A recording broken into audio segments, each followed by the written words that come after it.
Maître Modeste Betou, bonjour. Bonjour. Que prévoit la loi sur l'organisation des élections des gouverneurs et sénateurs dans les provinces sous état de siège? Lorsque une province est en état de siège, la loi électorale étant une loi spéciale, nécessairement l'organisation des élections n'est pas exclue.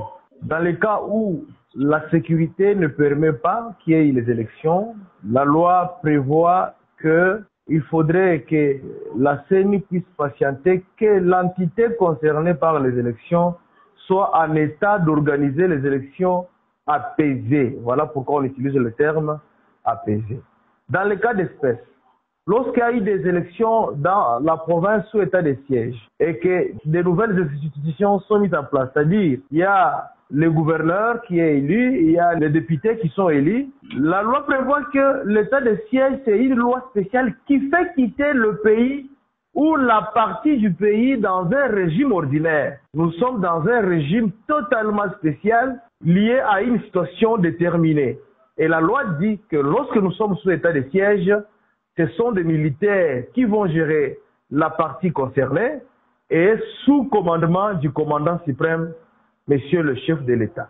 Dans le cas d'espèce, les institutions ici de l'état de siège doivent continuer à gérer jusqu'à tel point que la situation va se normaliser. Ce n'est que lorsqu'il y aura levée de l'état de siège, lorsque l'état de siège pourra prendre fin, que les autorités civiles nouvellement élues pourront maintenant prendre possession de la gestion de ces entités. Maître, est-ce qu'il n'y a pas possibilité que les gouverneurs et sénateurs soient élus et attendent la levée de l'état de siège pour siéger bien sûr à leur tour? L'organisation des élections, c'est une organisation à part entière, tandis que la gestion, c'est aussi une autre chose à part entière. Il n'est pas exclu si ces agglomérations ou ces provinces ne sont pas menacées ou sont en état de recevoir les élections. Il n'est pas exclu qu'il y ait les élections. Mais la gestion, il faudrait maintenant que ces provinces soient en état d'être gérées par les civils. Et à ce stade, les civils pourront prendre poste. Ce n'est pas une question de négociation. C'est la loi qui prévoit que l'état de siège déroge les règles ordinaires. D'ailleurs, moi j'ai beaucoup de regrets de voir que dans l'état de siège, les gouverneurs militaires et policiers, plutôt les gouverneurs militaires et policiers qui sont mis en place, commencent à mobiliser des taxes, commencent à s'occuper de construction des routes, alors que lorsque les autorités militaires sont mises en place, ils ont un objectif prioritaire qui est, dans le cas d'espèce, éradication de la guerre. Il faudrait que tous les efforts soient concentrés vers la paix, que commencer à taxer aux paisibles citoyens qui sont du reste asphyxiés par les rebelles du M23 soutenus par les Rwandais.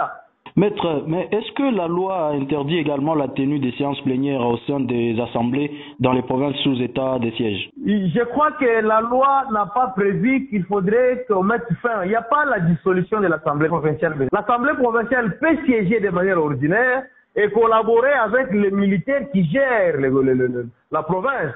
Parce qu'ici, le pouvoir qui est touché, surtout, c'est le pouvoir exécutif. Mais si il y a l'Assemblée provinciale qui doit fonctionner, qui n'est pas menacé de fonctionner, parce que l'Assemblée provinciale, c'est au niveau de la ville de Goma et Ituri qui n'ont pas de problème. Alors qu'il faudrait il faudrait que les assemblées provinciales fonctionnent normalement, mais le commandement, l'exécutif, cette fois-là, c'est un régime d'exception. L'exécutif est entre les mains des militaires et des policiers qui suivent les instructions du chef de l'État et avec l'appui des assemblées provinciales. Maître Modeste Betou, vous êtes expert en questions juridiques. Shalom Radio vous dit merci. C'est moi qui remercie Shalom Télévision et le peuple congolais.